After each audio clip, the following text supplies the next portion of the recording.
صدق الله مولانا العظيم وبلغنا رسوله النبي الأمين المتين المختار الكريم ونحن على ذلك من الشاهدين والشاكرين والحمد لله رب العالمين۔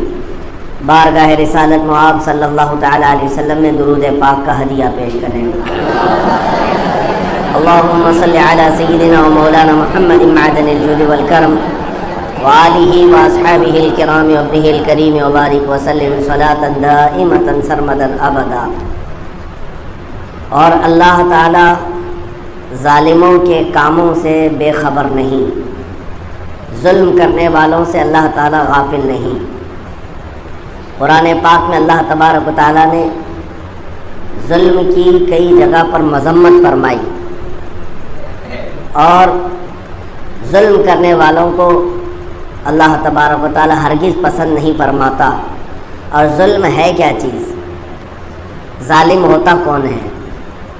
اس سلسلے میں سب سے پہلی بات یہ سمجھ لیں کہ عربی پہ کہا جاتا ہے وضع الشیء علی غیر محلہ ظلم، کسی بھی چیز کو اس کے مقام کے علاوہ دوسری جگہ پر رکھ دینا، اسی کو ظلم کہتے ہیں۔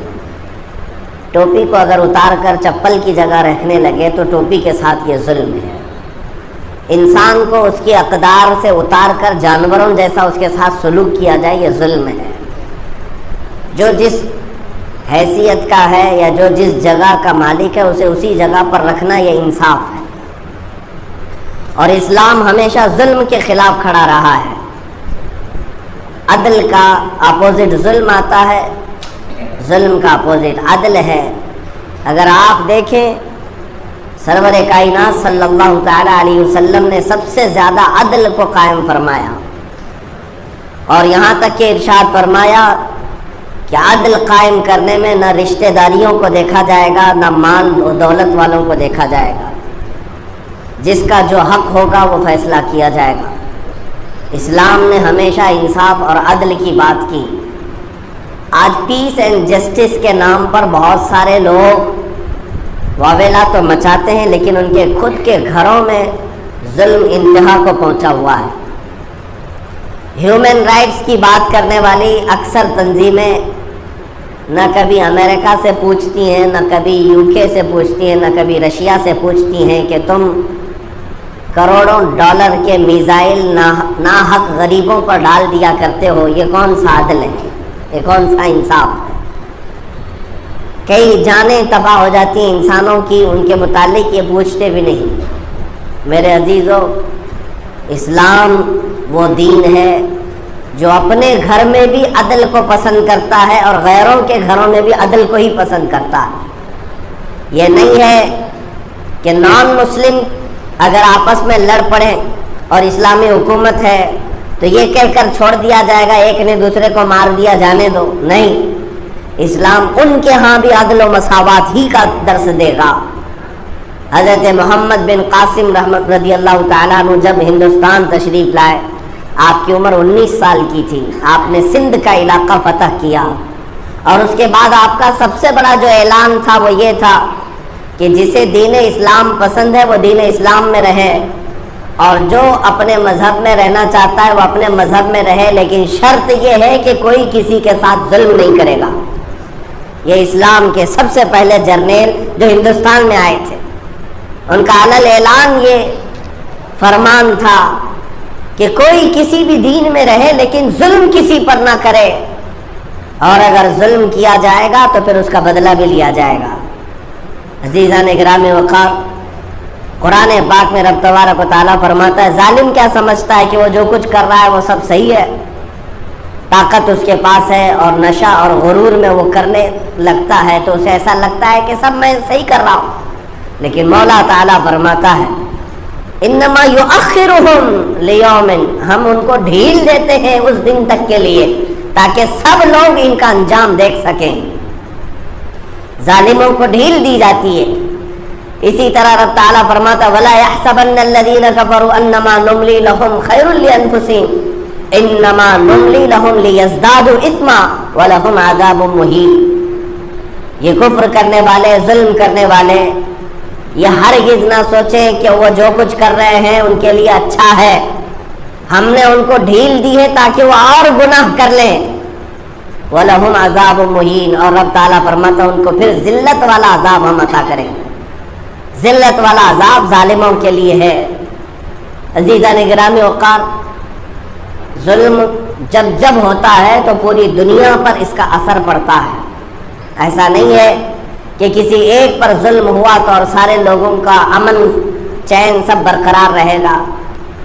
ظلم ایسی چیز ہے کینسر کے ناسور پھوڑے کی طرح کہ یہ پورے کے پورے قوم میں پھیلتا چلا جاتا ہے۔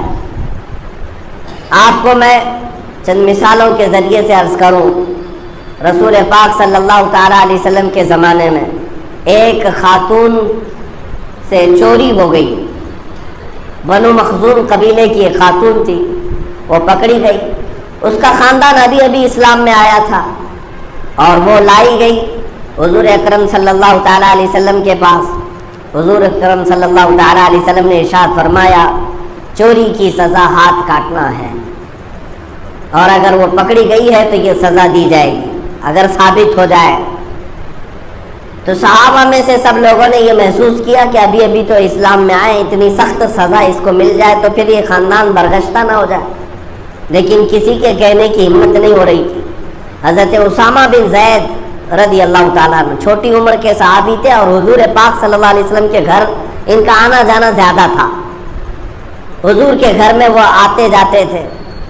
تو ان سے صحابہ نے کہا جا کر تم تھوڑی سفارش کر دو کہ اس خاتون کو ابھی سزا نہ دی جائے جو چوری میں پکڑی گئی ہے، بڑے خاندان کی عورت ہے، یہ خاندان ابھی ابھی مشرف اسلام ہوا ہے۔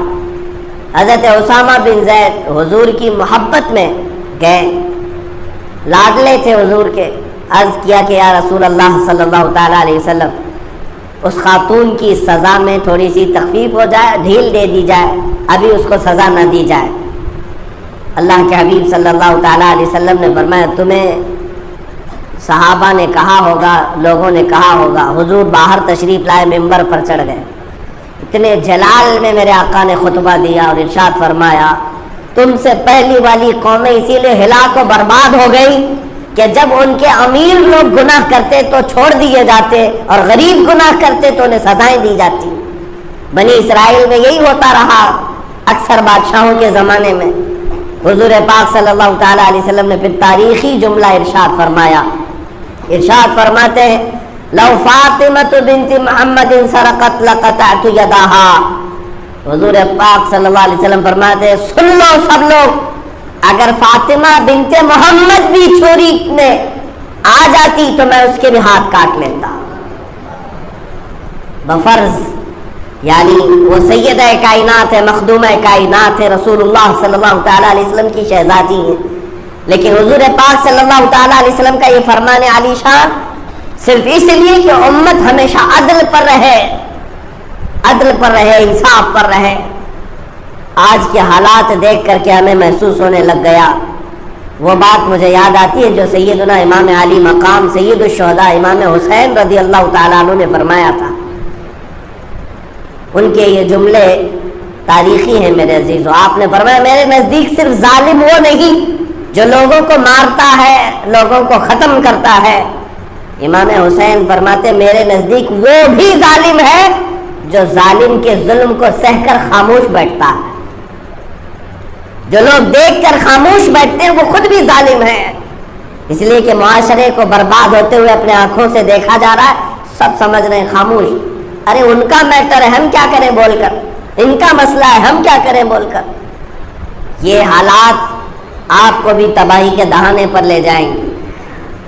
اسی لیے رسول کریم صلی اللہ تعالیٰ علیہ وسلم کی بعض احادیث میں ہے کہ جب تک معاشرے میں ظلم کے خلاف بولنے والے رہیں گے اللہ کا عذاب نہیں آئے گا، اور جب ظلم کے خلاف بولنا بند ہو جائے، سارے لوگ دیکھ کر کے تماشائی بنے رہے، تو پھر اللہ کا عذاب سب کو گھیرے گا، سارے لوگ اس عذاب میں گرفتار ہوں گے۔ آج ہو سکتا ہے کوئی ایک ظالم تمہارے سروں پر ناچ رہا ہو، یہ ظلم کی خاموشی، چپی اگر برقرار رہی تو ہر محلے میں ایک ظالم کھڑا ہوگا۔ میں عراق گیا تھا، وہاں کے لوگ چند سالوں پہلے جو ان کے ہاں حالات ہوئے، حکومت گرائی گئی، الزام تھا کہ وہاں ڈکٹیٹرشپ تھی، اور ظلم بہت زیادہ ہوتا تھا. پریسیڈنٹ کے خلاف، رئیس جمہوریہ کے خلاف جو بھی بات کرتا اسے اٹھا لیا جاتا، پولیس اسے مارتی. یہ حالات سننے کو ملتے تھے. میں آپ کو بتا رہا ہوں آج سے تقریباً 10-12 سال پہلے کی، کہ یہاں حکومت گرا دی گئی امریکہ کے زور پر، فوجیوں کے زور پر ختم کر دی گئی. اس جنگ میں لاکھوں انتقال بھی کر گئے، بے گھر بھی ہو گئے. بعض وہاں کے ان لوگوں سے ہم نے پوچھا جو پہلی حکومت کو پسند نہیں کرتے تھے، امریکہ کے سپورٹر بھی تھے، وہ چاہتے بھی تھے کہ تبدیلی ہو جائے. ایک بات میں آپ کو بتا رہا ہوں، ہم نے ان سے پوچھا اب کیسے ہیں حالات آپ کے، اب کیسے ہیں حالات؟ آپ کے چاہنے کے مطابق تو وہ ختم ہو گئی حکومت، امریکہ نے آ کر گرا دیا، ختم بھی کر دیا، پھانسی پہ بھی چڑھا دیا. اب کیسے ہیں حالات؟ تو ان لوگوں نے کہا کہ آپ کو کیا بتائیں، اس وقت تو ایک ظلم کرنے والا تھا، لیکن آج گلی گلی ایک ایک ظالم بیٹھا ہوا ہے. ہر محلے میں، ہر گاؤں میں، ہر بستی میں ایک ایک ظالم ہے. جس کے پاس پیسہ ہے، جس کے پاس مال ہے، جس کے پاس طاقت ہے، وہ غریبوں کو رونتا ہے. آج یہی حالات ہیں. ہم نے محسوس کیا کہ میرے عزیزوں، ظالموں کے خلاف خاموشی عذاب بن کر کے نازل ہو جاتی ہے. اور سیدنا امام عالی مقام امام حسین رضی اللہ تعالیٰ عنہ کا آواز اٹھانا کس لیے تھا کہ اگر وہ بھی نہ بولتے اور وہ بھی نہ کھڑے ہوتے شریعت مصطفیٰ کی پہرے داری کے لیے، حمایت کے لیے، تو پھر سارے لوگوں کا ایک مزاج بن جاتا، جو آئے چلتا رہے گا، کچھ نہیں ہو سکے. امام احمد بن حنبل رضی اللہ تعالیٰ عنہ ایسے امام ہیں اپنے وقت کے جن کو 5 لاکھ حدیثیں یاد تھی. رسول اللہ صلی اللہ تعالیٰ علیہ وسلم کی 5 لاکھ حدیثوں کے حافظ، پورا ان کے ایک فقہ کی تدوین ہے، مذہب ہے امام احمد بن حنبل کا. لاکھوں نہیں کروڑوں ان کے اقتداء میں آج بھی پیروکار موجود ہیں. لیکن اس امام کو وقت کے ظالم بادشاہ نے صرف ایک فتوے کی بنیاد پر، انہوں نے حق بات کا اعلان کیا تھا، جلاد کے ہاتھوں ان کی ننگی پیٹھ پر کوڑے مروائے گئے. ان کا جبہ اٹھا کر ان کی ننگی پیٹھ پر کوڑے مارے جاتے تھے اور کہا جاتا تھا کہ بیان بدل دو. 1-2 نہیں، تقریباً 3 لوگ خلیفہ آئے، وقت گزرتا گیا اور ہر ایک نے بلا بلا کر کے امام احمد بن حنبل کو کوڑے مارے. ان کی ریڑھ کی ہڈی جھک گئی تھی کوڑے کھا کر. کس بات پر؟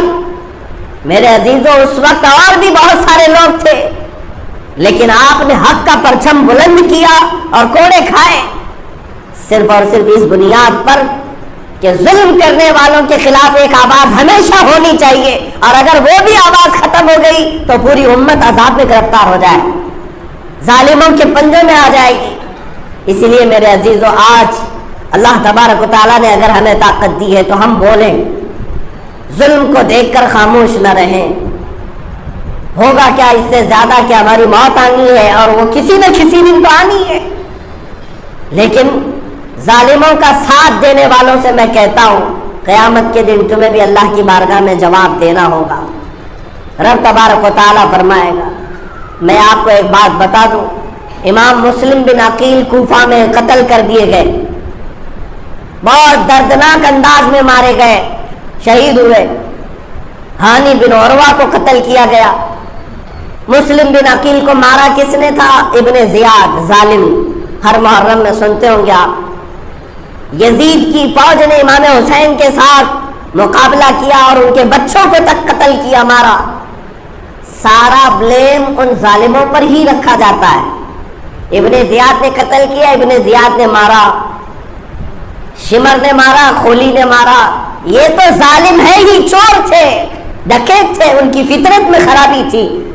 لیکن الزام ان کوفہ والوں پر بھی ہے جو ہزاروں کی تعداد میں ہو کر ظلم کو دیکھتے خاموش رہ گئے تھے. میرے عزیزوں، یہ خاموشی ان کے لیے عذاب بن کر نازل ہوئی. جو 22,000 لوگ تھے وہ سب کے سب قتل ہو گئے، مارے گئے، اور آج تک وہ نحوست ان کے شہر میں برقرار ہے، آج تک.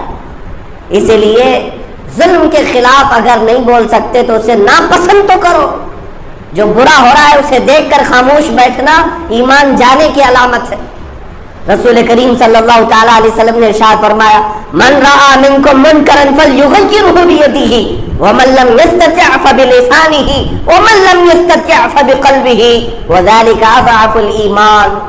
رسول اللہ صلی اللہ علیہ وسلم ارشاد فرماتے ہیں تم میں سے جب کبھی کوئی برائی کو دیکھے، اس میں ظلم بھی ہو سکتا ہے، تو اپنے ہاتھ سے روکو اگر طاقت ہے، اور اگر ہاتھ سے روکنے کی طاقت نہیں تو زبان سے بول کر روکو، اور زبان سے بھی روکنے کی طاقت نہیں ہے تو دل میں برا جان کر ہٹ تو جاؤ، لیکن یہ دل میں برا جاننا ایمان کا سب سے کمزور حصہ ہے۔ جس کے پاس ایمان کا سب سے کمزور حصہ ہے آج وہ صرف دل سے برا تو جانے گا، اور دل سے بھی برا نہیں جانتا تو اس کا مطلب ایمان ہی نہیں رہا۔